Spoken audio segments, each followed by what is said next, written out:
one of the things I love doing is like leaving these intellectual breadcrumbs that I know people are following. And then at the very end of the routine, they're like, well, it can't be this, this, this, or this, so it must be this. And then the final thing of the trick is something that closes that door. And they say, well, guess it's magic. One of my first jobs as a kid was performing magic shows, and it taught me a surprising amount about creativity. Magic is, at its core, the art of storytelling. It's about directing attention, making people question assumptions, and blending creativity with technology to change how we see the world. That's why it's no surprise that Andrew Evans, founder of the Magic Patio, draws on his training from Stanford's D.school to craft truly mesmerizing experiences. We dive into Andrew's journey from his childhood dream of designing roller coasters to creating treehouses, working at IDEO and Nike, and eventually launching a magic show in his own backyard. We also explore how he's honed the art of engaging an audience, and we share tips on how to craft presentations that pull people in and make them feel part of the experience. This is Design Better, where we explore creativity at the intersection of design and technology. I'm Eli Woolery. And I'm Aarron Walter. You can get ad-free episodes, bonus content, discounts on our workshops, and access to our monthly AMAs with big names in design and tech by becoming a Design Better premium subscriber. It's also the best way to support the show. Visit designbetterpodcast.com/subscribe to learn more. So we've got a very special Design Better episode for you today. We have with us the designer and magician, Andrew Evans, and we'll get into his bio shortly, which is also fascinating. But since he's a magician and we are at the Magic Patio, we thought, let's start off with a magic trick. Let's do it. Put me on the spot to begin with. I like it. Yes. Okay, we're going to try a little something that I find rather fun. So, card tricks, I love a good card trick. It's funny, that's not really what I focus on as much on stage these days. But I think there's something wonderfully accessible about cards. Everyone's familiar with these objects. Actually, I'll give you this. The bicycle deck, classic one. But here's the deal. So when I have someone choose a card and I try to find it, genuinely the problem with that is like people know sleight of hand exists, right? So I could make you check a card or like something like that. So there's this new thing that a friend and I kind of came up with, but a friend had a kid at school where they had these cards with a bunch of numbers and then like different addition, multiplication, all that symbols. And the idea was you would like randomly create math problems that you would have to solve. So this is like a way to do that, but picking a card truly randomly. I call this a random card generator. Okay. Actually, here, let me swap with you. So I'll take that. And let's do this. So here, I'm going to bring this over here. Actually, I wonder, can cameras see on this table? Is there yeah. Okay, cool. So we'll start here, you can start with that. If you fold it in half like hot dog style and tear that in half, good. And then Eli, I'll have you choose a card. Yeah. Anyone you want, go for it. Good. Go for it. Yes. And don't look, thank you. Actually, keep it face down. That's right. I said we're going to try to do really randomness. So, yep. And then keep folding. Okay, tear those. Good. And then here, actually, Eli, I'll take the mic. I'm going to have you kind of cup your hands like, holding water. Okay. And then, Aarron, tear them up. So, right, we're going to get all these little bits of paper. Perfect. So these are going to be all the numbers, the suits, all of this kind of stuff. We're going to choose a random card with these as well. So 2 little moments of randomness. Okay. And then, Eli, I'm going to have you start by shuffling, of course, the way that you would there. Yes, exactly. Losing things already. Give it a shuffle. All right, perfect. We're shuffling hand to hand, dump them down. Everything face down, by the way, we're going to eliminate. All right. Well, that one actually went face up again. So would you mind grabbing that real quick, just to be fair? Good. All right. What is that one? The 6 or the 9? Oh, 6. Okay, yeah, exactly. So sort these. So anything face up, we're going to keep. Anything face down, we'll get rid of. Actually, I'll give you this back. Okay. And then, yeah.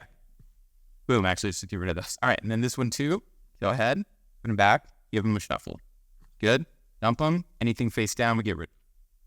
Nice. All right, keep them going. Good. And then those, just get rid of. Row anywhere. Perfect. All right. We actually have quite a lot of suits left. Usually, that's actually a problem. Is sometimes all 4 suits go face down. Oh, yeah. And then you got to do it again. Okay. All right. All right. Getting down to the bottom. Oh, actually, so keep at this point, we've got the diamond. We're going to commit to that as the suit. 2 left. Give them a shake. And random. All right. Okay, so hold on.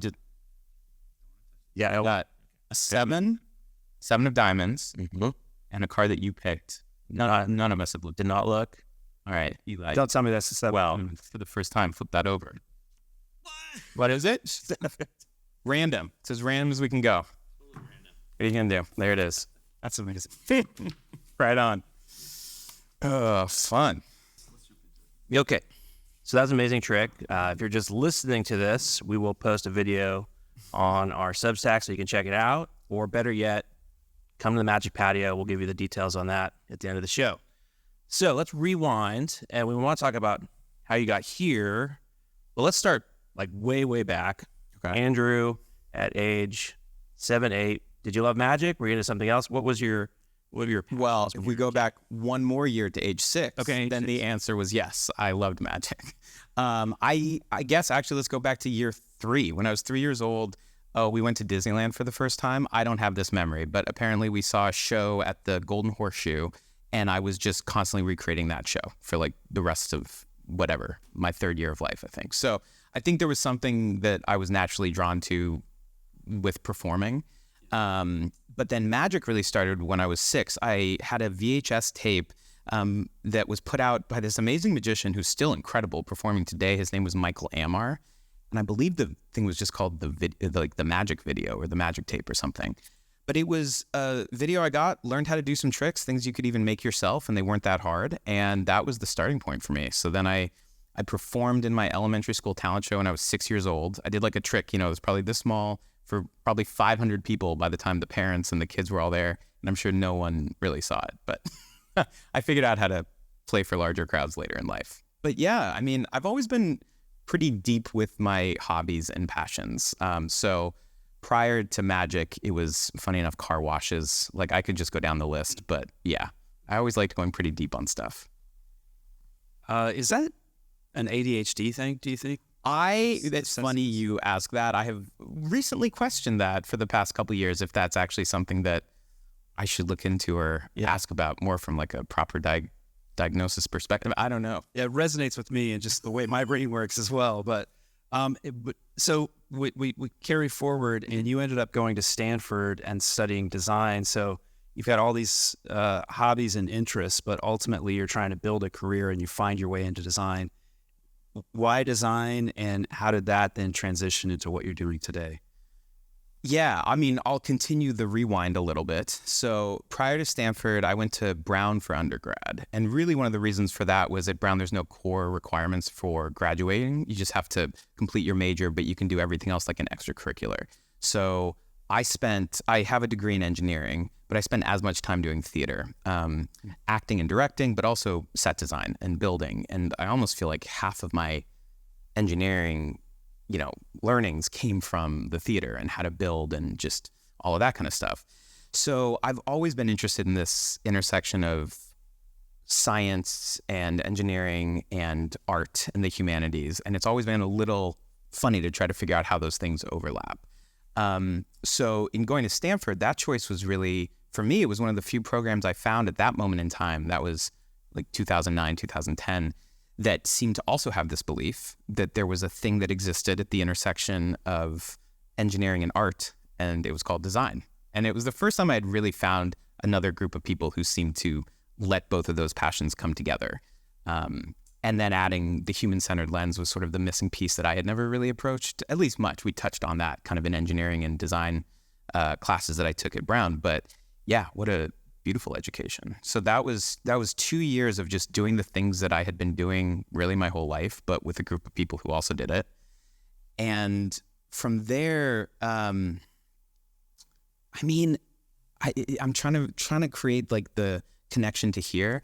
I started working at IDEO right after that design program, and I was at IDEO for about 5 years. But the whole time I was there, I was also doing a magic show in my backyard patio, like the actual backyard patio of my apartment. Hence the name, the Magic Patio. And I really think it was as much that whole experience and creating that with this incredible group of friends. Everyone brought something to that show. We had bartenders making incredible drinks, an artist making beautiful posters and watercolors. a lighting designer who's ex-Imagineering designing the lights for an outdoor backyard magic show, right? But everyone was approaching that show from a place of design more so than magic. I was bringing the magic lens, but I think it was kind of both from grad school, from working at IDEO, and then this incredible group of friends where we were bringing a design lens to a magic show, and that was the focus. And I think that's what let it kind of become the thing it is today.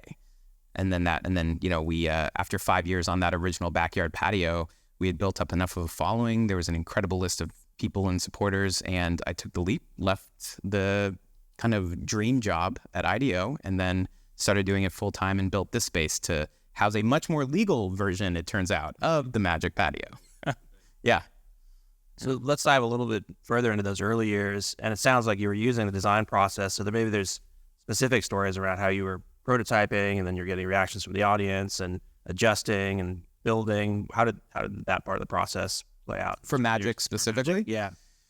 Prototyping is really hard in Magic. I've thought about this. I don't have a great answer for it because at some point, well, first of all, there's just a base level of what is a magic trick versus like an art piece. And if you don't fool someone, it's not magic, right? So you can prototype the stories, you can try the script, you can try different pieces of music, but it feels like you do have to actually get to a certain level of polish and resolution before you get to test or prototype a trick. What I will say is a lot of the prototyping I end up doing is in real time in front of an audience, and it's less about trying a different method or maybe doing the tricky part of the trick in a different way. But it's like, oh, what gets the laugh? What's the pace of this? Like, do I need to give more time for an effect to breathe, or do I need to speed it up because people are getting a little bored and they haven't seen something impossible? So those are all things that I feel like almost in every show, even now, I'm still prototyping. So I work with an amazing stage manager, Annie, who's here. She takes notes every single show, and after every show, we talk about what are fun little moments that came out, what are things we could adjust. And there have been some just random improv things that are now completely scripted lines every night of the show because it happened to hit in a really strong way for the audience. So I think the prototyping is happening constantly, as much part of the process as a before step to the final thing. So we talked before we sat down here that when I was a kid, one of my first jobs was I was a professional magician, and so I'm just fascinated with the process of designing illusions. There's this performance aspect, and I want to talk about that. But how do you think about designing a show and specific new illusions or tricks, things that you have been thinking about? And I know that you've got a huge library of wonderful books in the entryway here of tons of different, like the history of magic and how people have been designing these illusions in the past. How do you think when you're designing a new trick, what's that process look like? What principles guide you? There are so many. I mean, I think the first main one is I really think of a lot of both at the individual trick level and the larger show level. I really think of every choice we're making here. This is like an audience-centered design process, if you will, because every choice we are thinking, how will it impact the audience? So even, like, let's just say a classic trick, cutting someone in half, sawing someone in half. There are so many different ways you can actually do that. There's not just one way, right? And so it might be, well, yeah, how does the method we choose affect how the audience perceives things? Do we create high-strung music to create a sense of tension? Do we use something a bit more melodic to showcase the beauty of this? Like, those are all choices that we think about from the audience's perspective. And then even within the show, we'll say like, well, we're really excited for that one illusion. We're kind of almost building a whole show around it. Specifically, we do a version of sawing in half that is one of a kind, very unique, no one else in the world is doing. And that is really a centerpiece of the show when we're doing the larger illusion show. And ultimately, we actually wrote that script to be around empowering the assistant on stage, who is often a silent performer, who kind of has their body cut in half and is, not necessarily celebrated, but it's the magician who gets the applause. And we fully 180 that and say, what you're about to see, the magician sort of standing here presenting, but it's actually someone else who deserves all that applause. So it's a really beautiful light cue, some really slow kind of melodic music. And, I'd say where sawing in half can almost feel like a violent aggressive trick, Ours feels very poetic. And can you talk about principles of magic in general, and what are those, and how do you think of those when you're designing? Yeah, so inherently, there's this funny thing with magic, right, where there's a bit of a contract between the performer and the audience, where people come here fully knowing that they are going to be deceived, and yet usually deception and manipulation are very negative experiences.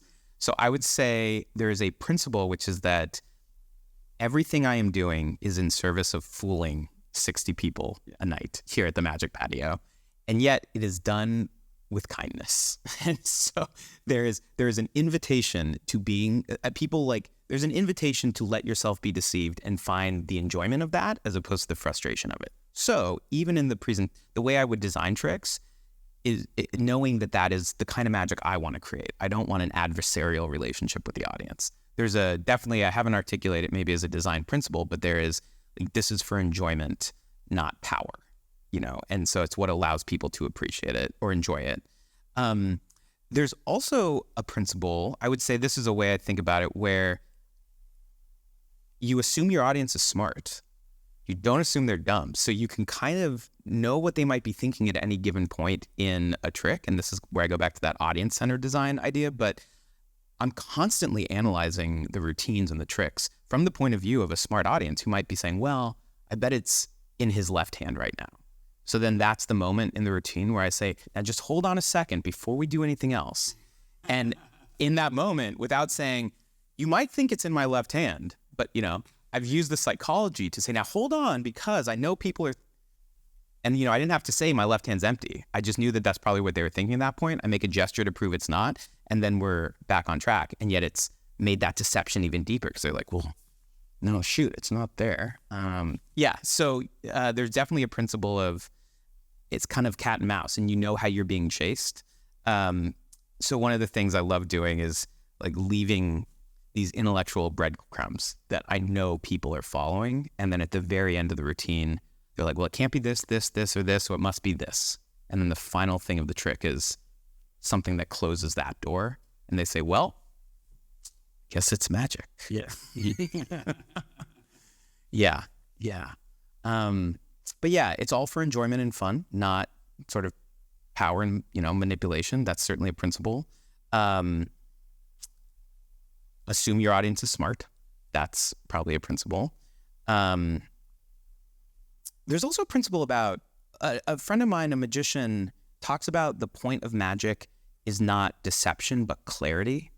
He says you want a magic trick to be incredibly clear as to why it's impossible, and then you want to do the thing that is clearly impossible. So there is a principle that every good magic trick should be explainable in like a sentence. And you should be able to say, I randomly picked a card, Eli picked a card, they were the same card, and they were both completely random choices. What are the odds? Sawing someone in half. We know why that's impossible, right? But so anyways, how clear can you make a trick?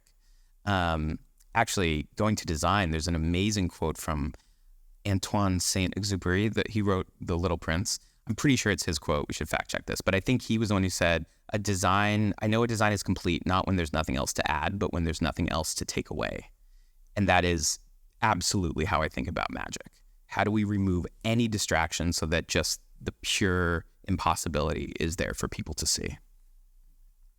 So some of your principles might already encapsulate this, but for the folks in our audience that are designers working on products, do you have any tips for creating a magical experience in products that you're working on? Yeah, absolutely. So, I mean, if we even just go to a slightly higher level, right? Magic is letting people witness something on stage that they feel should be impossible based on what we all accept this reality to be. So something like levitation is so clear because we all know what gravity is. We all experience that every day. So if something is floating, we know that that's impossible. We get why it's magic. But magic, like again, on stage, fundamentally shifts the way that you believe the world to work. And I think good design does exactly that, but it actually makes the users the magicians rather than just audience members. It's inviting them into this world that is now suddenly different because of a product or service or experience that they get to interact with, right? So that's kind of step one for making a product feel like magic or injecting a sense of wonder into that is acknowledging what is the context that this will exist within, what are the current expectations, presumptions, and ideas around that context, and how can this offer something quite distinct and different. But not just as like a gotcha, right? It's also, it empowers as well. So tons of examples about that. But I love looking at, and I mean, it's also why, again, from a human-centered design perspective, you start with the people you're designing for, understand that context. But then another one, so that would be one, is just sort of really doing a deep dive into the context, both the people and sort of the environment, and how can you offer something that shifts what those expectations are. Another principle is, actually, can we try a fun thing? Wait, okay. This is fun. This was, I gotta get there's a group, I believe it's out of New York, that studies the science of surprise. Okay. Have I done this with you? Do you know this? I think so. Okay, this is cool. Okay, I'll have you both close your eyes. I'm not gonna run away. Terrible magic trick. On the count of three, I'm gonna say 1, 2, 3. I want you to open your eyes and make your surprise face. Like when you think of getting surprised, like I want to see the face that you would make when you get surprised. Okay? On the count of three. Here we go. 1, 2, 3. Nice. Is the camera getting this? This is beautiful. Look at each other just for funsies. Yeah. It's a little big over here with the mouth for Eli, more eyes over here for Aarron. Okay, cool. So here's the truth. If they ran a study where they had people walking in a pitch black room, there was like a pressure pad, and when they stepped on it, a huge siren went, a strobe flashed, and they took a picture of the face. And here's what almost all those faces are. It's like, it's just truly nothing. And it's because it's sort of a fight or flight mechanism. If you hear that rustling in the bush, you want all of your next input, like you want to know where that tiger's coming from so that you can run the opposite way. But you are just completely like devoid of anything and fully receptive to the next input in a moment of true surprise. So I feel like both in magic and design, when something surprises you, you suddenly like are going to react to the next thing that's given to you in a very pure way. And so it's a beautiful opportunity for designers to get people to meet them where they are, versus if you come in, for a user to meet the designer where the designer is. We often say meet the user where they are, but it's like, no, this is your chance as a designer to like really have someone see the thing that you've created for what you want it to be and what it is. So yeah, when you kind of set up a rhythm and then break that just a little bit, or if you know enough about the expectations of the world in that moment that people are interacting with it, and then do something a little different, you have a really beautiful opportunity to offer them something like helpful, insightful, lovely, delightful, insert adjective here, but they will like receive that in a very pure way. So but asterisks, surprise can also, the tiger might be coming. So it's like, you gotta also know that with that power comes great responsibility. And designing for wonder, I feel like, is always really on a knife edge, and it's the designer's job to make it fall on the positive side rather than the side of frustration or confusion. One quick follow-up and then pass it over. So one tangible experience that I had just before getting here actually was the Waymo self-driving car. And we did a little work with them last week too, their design team. And it's certainly a magical experience. And it was the first time I went in, one was last week. And it's a little bit nerve-wracking too, to be sitting in your back seat and seeing the car driving itself. But then you realize all the little touches they put in. Like as soon as you step in the car, the climate's it's in, a nice temperature, there's some chill music playing. It's giving you these instructions on, just to buckle your seatbelt, safety, things like that. But the other thing I noticed that was kind of interesting was, I actually like going in an Uber with a person and talking to a person, and there's certainly ethical things around should we be making these autonomous cars taking away jobs. But sometimes there's a time when you want to just like sit and observe like what's going on around you, and it opens up an opportunity. So if you're by yourself, to just like observe the city. And I was thinking about that as I was driving here and watching people walk by in funky clothes, things like that. But I know you've experienced it too, and I'm curious your take on like what kind of magic they might have put into it. Yeah, all of the kind of business and ethical questions aside, I think it's without question, a self-driving car is a fundamental shift in what we perceive as part of our given reality, right? To see these objects without a human navigating these incredibly complex systems and environments. So it's ripe for wonder, I will say. I've really enjoyed my limited experiences in Waymos, mainly because I think for how much technology is happening there, and I'm like a technical guy, I love that stuff. I assumed when I got into that car, I was going to be like looking at everything. Where are the cameras? How are they doing this? How do they stop me from grabbing the wheel? But honestly, I got in and I think I was like kind of overcome with that sense of, wow, this is happening. And it's not jerky. It's really fluid. Like they sanded the edges, and the technology fully disappeared for me when I was inside that vehicle. I think it's from the touches you talked about to the climate to your name being on that screen when you walk in. I felt like the human touch points were such that I wasn't focused on the technology, which is saying a lot for like an engineer who nerds out over that kind of stuff. But I think that's another good, the iPhone is one that people point to a lot as being this quantum leap. And similarly, I think once people actually had that object for the first time, they were less focused on the technology and just like all the things that it could do, right? So, it's a good example again of why when you're a designer, you got to think about the people, not just the technology. Actually, if we're doing the quotes, the one that it's funny it took this long to come up, but is the Arthur C. Clarke quote about any sufficiently advanced technology is indistinguishable from magic. And I fully understand the root of that, saying if you don't understand something, it doesn't really matter if AI is doing it or a magician is reading your mind. Either way, the outcome is the same, so it doesn't matter. It's sufficiently advanced technology. It might as well be magic. But I think there's a huge difference between things that we perceive as technology that we just don't understand and things that actually feel human and give you that sense of awe or wonder. Or actually not even human. We were talking beforehand about nature, right? Like there are just these things that certainly feel bigger than us that you can't quite articulate every last little component of. That's a sense of wonder I really love. So Andrew, this is definitely an unconventional career path, and there are a lot of creative people out there who end up taking a conventional route. Go to good schools, learn a marketable trade, and then go sell those skills to companies that are desirable, get a position, promotions, and so forth.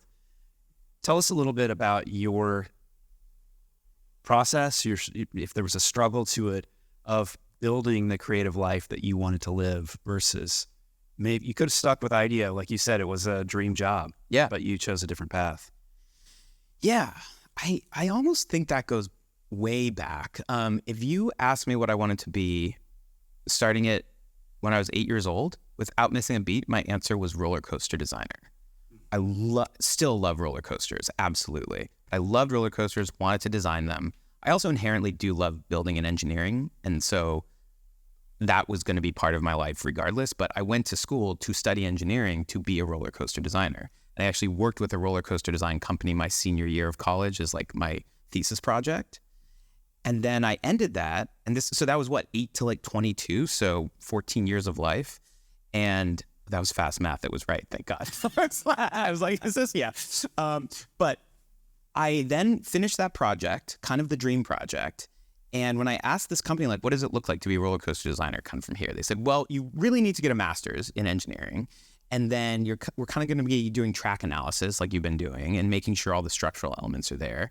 And what I realized when I said I wanted to be a roller coaster designer, I wanted to design the track layout because I liked sort of the emotions that you take a person on. And I wanted to design all the sets at Disneyland and that were part of the ride to tell a story. And I realized that was actually a very different job than being a roller coaster engineer. So in that moment, and I'd also been doing a ton of theater, and I was like, that is really where I feel my heart come out a lot of the time. And I remember having this moment, graduating from college, saying this thing I had been aiming for, roller coaster design, I still genuinely love, but I don't think it's going to be my future. And I don't feel any angst with that. I'm really clear on the things I like doing, which are engineering in some way, but also artistic and, in other ways or whatnot, and playful and creative like theater and all that. And I think I thankfully have, ever since then, not really put anything on a pedestal. I've just been pretty clear about my passions and like the skills that I feel competent in and the ways that I like using those together. And I have kind of said yes to a lot of opportunities that have presented themselves from that. So, I mean, directly after college, I'm from Seattle, Washington, roughly, and I found myself working at a treehouse design company for 2 years, like designing and building these treehouses. That was never on the plan. I was at a Barnes & Noble when that shop still exists. I don't know if it still exists. Maybe? Does it? Yeah. Borders doesn't? Is that the one? Correct. Okay. So I was at Barnes & Noble. Well, there you go. They still exist because they sold me a treehouse book. But 50% off treehouse book. Grabbed the book. Was like, this guy's from Seattle? Okay. Gave him a call. Showed him a portfolio. And there I was for 2 years. So yeah. And then Magic even, like I just started this show in my backyard with friends. We were having a great time hosting magic parties in the summers. And people seemed to like it. And then more people seemed to like it. And I remember the turning point there was I said, we've hit our max capacity. We can't do more shows in this backyard without the neighbors kind of rightfully so throwing a fit. The city was also knocking, which was reasonable. But I was like, this feels like a thing that is uniquely me. I don't know that this would exist in the world without kind of the skills I've amassed over the years, the group of friends that are supporting it. So yeah, once in a lifetime, like let's say yes. And I will say, I also did the ask of myself of what am I afraid of in this moment? And the only thing I really came up with was money. And I just decided that wasn't good enough reason not to do something. So, yeah. Andrew, you are a really great presenter in addition to being a skilled magician. That's probably a key part of why your shows are so fun to be at. And many of us in our design roles have to present our ideas and attempt to do so confidently. So certainly you've had a lot of reps, and that's part of why you're so good. But if somebody, they want to up their game a bit, do you have any tips for helping people become better presenters? Yeah, a couple things. Okay, so I'm going to put a pin in. I got a good story about probably the best presentation I ever gave at IDEO. 2, actually, even we could talk about. But no, one is it's a balance between preparing and staying loose, for me at least. And maybe other people have different styles, but one of the moments I bombed, honestly, both in presenting and frankly magic. Oh, this is embarrassing. I think this is online somewhere, whatever, learning moment. I auditioned for TED, like the main TED conference. In one of the first years, I think they did like an open call.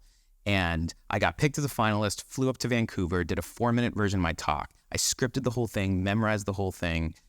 And I forgot to put a pair of glasses in my jacket before I went on stage. And it just threw me off. I mean, I had a big point I was making about the glasses. I also had an object palmed in my hand that I needed to like ditch in my pocket when I got the glasses, but it threw me off. And the whole thing just felt stilted and fake and horrible. And I remember, I think it's still online, which is a bummer, but Link to it. Yeah, fair. Thank you. No links. But no, I think it's like prepare, make some talking points that you want to hit, even if they're like specific sentences that you love how they sound. Sure, memorize 2 or 3, but have that outline in your head and then like stay open to the audience, really. So I love looking, and when people are like leaning in and nodding, I stay in that story for maybe an extra sentence. Or people are sort of leaning back, I say, great, move on to the next point. I also think there's a thing, and I think scientifically there's all of this talk of mirror neurons and how like people like, find similarities. But I find that in my presentations, if I can feel curious when I'm talking, the audience often will also feel curious in how they're listening. So you don't fake it. It's not like you're trying to just you come up with like, I just had this interesting idea. It's like, no, but I don't know. All the things I guess I get to talk about are things I'm genuinely curious about and interested in. And so letting that authenticity come through and curiosity come through, I think is a way to just get that energy also from the audience. But I'm going to plug one of the principles of wonder that I mentioned before, which is like shifting something, that people think. So I was doing this presentation at IDEO, and we had come up with these 5 opportunity areas for this company, as you do. And we had the CEOs there, or like multiple C-level folks. And we said, I was kind of leading this presentation, but I said, I'm sorry to tell you, it feels like we're a little late to the game here. These 5 opportunities we think are real and absolutely have some like market value somewhere, but there are also 5 companies out there that seem to already be tapping into this with different ideas. So we actually brought them here because we thought that maybe you could see what their work looks like and maybe even think of more of like an acquisition instead of, And then I was wearing a button-up shirt, and I started unbuttoning the shirt, and we had made custom t-shirts for fake companies, and all 5 of us like started to pitch like a different company. And then at the end, we gave everyone money, like actual dollar bills. And we had this whole thing about like how do you want to invest as opposed to which ideas do you think are good? And suddenly people started like yelling. They were like, no, take the money off there. Come on, we can do that ourselves. We don't need. But what it did was it put these execs in a completely different mindset. It was play, it was theater, it was improv. And now we're not thinking about all the things that they have to think about at work. They were in like a playful mindset. And it was the best decision meeting we've had. Like they were so clear by the end of that, here are the things we want to focus on and work towards. So yeah, adding a little, like how can you change the expectations of the audience and give them something different in that presentation they weren't expecting? We can't wait to see your show tonight. I want to share with the audience my experience with your show because it was memorable and wonderful. And I already shared this with you, but I was here in San Francisco with my family earlier this year for a spring break trip, and we did all kinds of stuff. We came to San Francisco. We rode bikes across the Golden Gate Bridge. Beautiful Easter Sunday. Had a lovely brunch. Later in the week, we went to Yosemite. We went to Sequoia. We got snowed in. We saw the largest tree in the world with nobody else around. And on the flight home, I asked my family, what was your favorite part of the trip? And everybody in unison said the Magic Patio. So I just want to give a big plug for anyone who is in the San Francisco area to come to one of your shows because it is wonderful and fun. It's so fun. Wow, thank you. Man, it makes me emotional. Yeah, that's great. That's great. What are you reading, watching, listening to that has you excited, inspired, and looking at things with fresh eyes? You know, I just finished a book that I loved called North Woods. It's a story that follows kind of one plot of land, this cabin, and kind of over the course of hundreds of years, different owners, different things and all that. And I mean, one thing that's really cool is sort of, you know, you see this one thing stay stable while the rest of the world changes around it. And then also the different ways that people engage with something. And I mean, I think that really actually had me inspired around legacy in a sense. No, that's not right. In the Bay Area, part of the reason I love doing magic in the Bay Area is that people here, tech jobs, engineering jobs, whatever it might be, we are inventing the future, and it all feels very like forward focused, and it also is all about problem solving. So the second you bring people in to see a show and they are used to having to solve problems as their career, and then they leave and have just experienced 70 minutes of mystery without an answer, and you have to or they have to engage with that. Like, I don't know. I think that's a beautiful thing for people to feel, especially in a place where it maybe feels harder to feel that. But this book kind of made me want to be more curious about what are all these little places that what are the, pieces of concrete I'm stepping on every single day? What is this building I'm living in? What are these longer histories about this place that I don't fully know? And how can I kind of dive into that? And also just knowing that if what I'm doing at this moment in my life is trying to give that sense of mystery to people, like how do I make sure that does live on, even just as a memory as people are walking around the rest of their lives, or the rest of their day or their week or their lives. But how do I make it last beyond the 70 minutes on stage? Yeah. One last wrap up thing. So Magic Patio, easy to Google, but go to your site, magicpatio.com. Yep. We're in the Mission District of San Francisco here. And like Aarron said, it's an amazing show. You also do a show for our students at the end of the year, which is kind of a highlight. Yeah.